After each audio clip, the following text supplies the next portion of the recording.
তো হ্যালো বন্ধুরা, তোমরা সবাই কেমন আছো? আশা করি খুব ভালো আছো। আজকে একটা নতুন ব্লগ নিয়ে এসেছি, যেটি হলো আমার কাকিমুনি হাতে গোপালের জামা তৈরি করবে। তো এখানে আমি মোট 5টা কাপড়ের টুকরো নিয়েছি, যেটাতে 2টো সেলাই করে রাখা আছে, সেটা আমরা দেখিয়ে দেব। তো প্রথমেই কাকিমুনি বড় কাপড়ের টুকরোটা দিয়ে ভাঁজ ভাঁজ করে সেলাই করে নিচ্ছে। এই দেখো, গোটাটা সেলাই করা হয়ে গেছে। এখন আমরা এই লম্বা টুকরোটাকে এটার মধ্যে জয়েন্ট করে দেব। দেখতেই পাচ্ছ, এখন লম্বা টুকরোটাকে আমরা এটার সাথে অ্যাটাচ করে দিচ্ছি।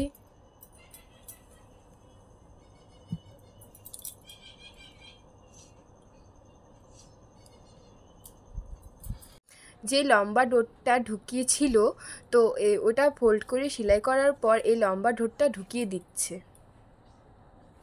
ঢুকানো হয়ে গেল, দেখতেই পাচ্ছ।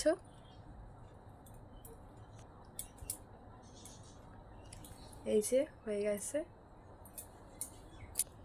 এই ছোট টুকরোটা এবার মাঝ বরাবর সেলাই করে নেবে।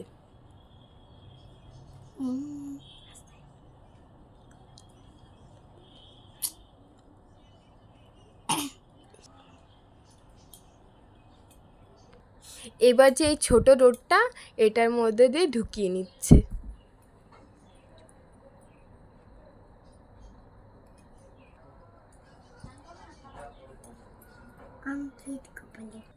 হয়ে গেছে গোপালের জামা, দেখতেই পাচ্ছ একদম চারিদিকে সেলাই টেলাই করে নিয়েছে।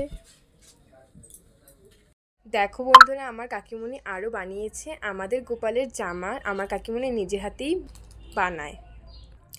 দেখো কত সুন্দর ছোট্ট ছোট্ট বালিশ, কোল বালিশ, বিছানা চাদর গায়ে, আর এই যে দেখো একটা ছোট্ট টুপি বানিয়েছে। টাটা বন্ধুরা, ভালো লাগলে লাইক কমেন্ট শেয়ার করে দিও।